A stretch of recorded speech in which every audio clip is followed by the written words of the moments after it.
నమస్తే, నేను Priya. Welcome to PNS news. Telangana రాష్ట్రంలో ముస్లింలు ఎదుర్కొంటున్న సమస్యలన్నింటినీ తెలంగాణ ప్రజల సబ్బండ వర్గాల ఆకాంక్షలకు అనుగుణంగా ఏర్పడ్డ కాంగ్రెస్ ప్రభుత్వం పరిష్కారం దిశగా చర్యలు చేపడుతోంది అని రాష్ట్ర బీసీ సంక్షేమ రవాణా శాఖ మంత్రి పొన్నం ప్రభాకర్ అన్నారు. కరీంనగర్ ముస్లిం జేఏసీ ఆధ్వర్యంలో నగరంలో కమాన్ చౌరస్తా వద్ద పీకాక్ ఫ్రైడ్ రెస్టారెంట్లో ఏర్పాటు చేసిన కాంగ్రెస్ పార్టీ నూతనంగా గెలిచిన ఎమ్మెల్యేలు మంత్రుల ఆత్మీయ అభినందన సన్మాన సభ జేఏసీ కరీంనగర్ అధ్యక్షుడు షేక్ అబూబకర్ ఖలీద్ అధ్యక్షతన జరిగింది. ఈ సందర్భంగా కార్యక్రమానికి అత్యవసర కారణాల వల్ల హాజరు కాలేకపోయినా రాష్ట్ర మంత్రి పొన్నం ప్రభాకర్ సభను ఉద్దేశించి ఫోన్లో తన సందేశాన్ని లైవ్లో వినిపించారు. నగరం లోడింగ్ మదీనా కాంప్లెక్స్ ప్రత్యేక ఉర్దూ డిఎస్సి తెలంగాణ గురుకులాల్లో జేఎల్పీ టీజీటీ పోస్టుల్లో ఎస్సీ ఎస్టీ రిజర్వేషన్ను ఉర్దూ విభాగంలో తొలగించుట, ఆస్తులను కాపాడడం, ముస్లింలకు విద్య ఉద్యోగపరమైన రంగాల్లో ప్రాధాన్యతను కల్పించడం వంటి పలు అంశాల్లో ఉన్నటువంటి పరిష్కారం అధిగమించి పరిష్కారం దిశగా రాష్ట్ర ప్రభుత్వం కృషి చేస్తుందని హామీ ఇచ్చారు.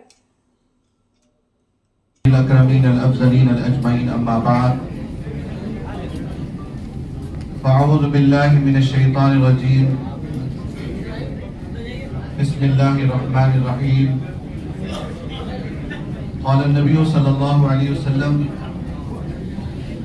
المسلم أخو المسلم صدق رسول النبي الأمين المتين الكريم. معزز حاضرین، جیسا کہ آپ جانتے ہیں آج کا جو اجلاس ایک تو تہنیت تھی ان قائدین کے لیے جنہوں نے کامیابی حاصل کی، اور دوسرا یہ تھا مسلم جوائنٹ ایکشن کمیٹی کا مقصد کہ ان کے سامنے جو مسلمانوں کے مسائل ہیں، جو مسلمانوں کے لیے ضروریات ہے، اس کو رکھنا. اور جیسا کہ آپ جانتے ہیں الحمدللہ بڑی دیر سے مفتی صاحب مسلم جوائنٹ ایکشن کمیٹی کے متعلق بڑی وضاحت کے ساتھ بتا رہے تھے، اور اس کے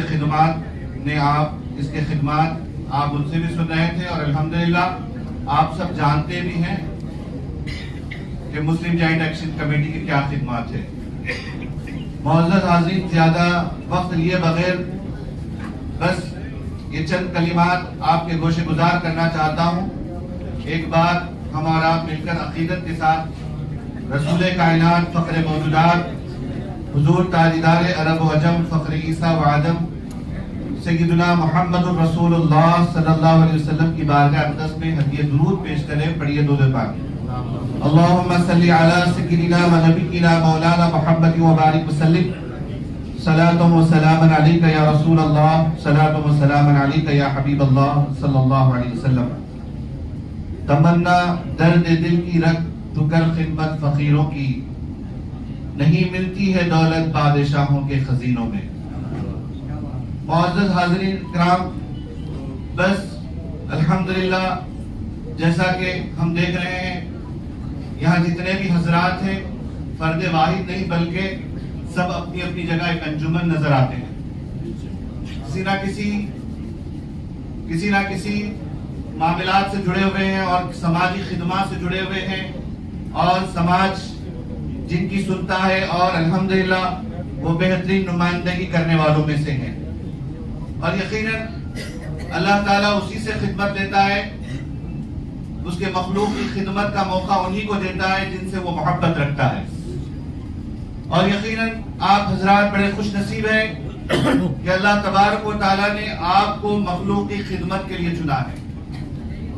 اور معزز حاضرین کرام، رہی بات جیسا کہ ہمارے ملک کے حالات، جیسا کہ آپ جب سے سماعت کر رہے تھے جو حالات ہو رہے ہیں، ان حالات کو دیکھیں اور متحد ہو جائیں. اور جیسا کہ کہا گیا اتحاد زندگی ہے، اختلاف موت ہے. اگر ہم متحد ہوں گے تو یقین مانیے یہ قوم مسلم ایسی قوم ہے اس کو کوئی مٹا نہیں سکتا. جو جتنا دبانے کی کوشش کرے گا وہ اتنا ہی ابھرنے والی قوم ہے. تو الحمدللہ ہمارا دین زندہ دین ہے، اور زندہ جاوید لوگوں کا دین ہے. گھبرانے کی ضرورت نہیں، بلکہ بس یہی معاملہ ہے کہ ہم سب کو چاہیے کہ تمام اختلافات کو بالائے طاق رکھنا چاہیے، اور متحد ہو کر اپنے مطالبات کو منوانا چاہیے. اور رہی بات کہ جیسا کہ دیکھا جاتا ہے کہ ہم آہ بھی کرتے ہیں تو ہو جاتے ہیں بدنام, وہ قتل بھی کرتے ہیں تو چرچا نہیں ہوتا. جیسا کہ ابھی آپ دیکھیں مفتی سلمان اظہری صاحب قبلہ مدد اللہ العالی جو ابھی جیل کے سلاخوں کے پیچھے, حالانکہ حضرت نے کچھ زیادہ نہیں کہا لیکن وہ ایک آواز بن کر ابھر رہے تھے. وہ قوم کے لیے, ملت کے لیے ایک آواز بن کر ابھر رہے تھے. ان کی آواز ان لوگوں کو بحران کر رہی تھی, پریشان کر رہی تھی. اب وہ اتنے بحران ہو گئے, اتنے پریشان ہو گئے, اب دیکھ رہے ہیں کہ کس کو کدھر دبایا جائے, کس کو کدھر مٹایا جائے, اور لہذا وہ ساری کوششیں کر رہے ہیں کہ اس دین کو مٹانے کی. مٹ گئے, مٹے ہیں, مٹ جائیں گے آدھا تیرے, مٹ گئے, مٹے ہیں.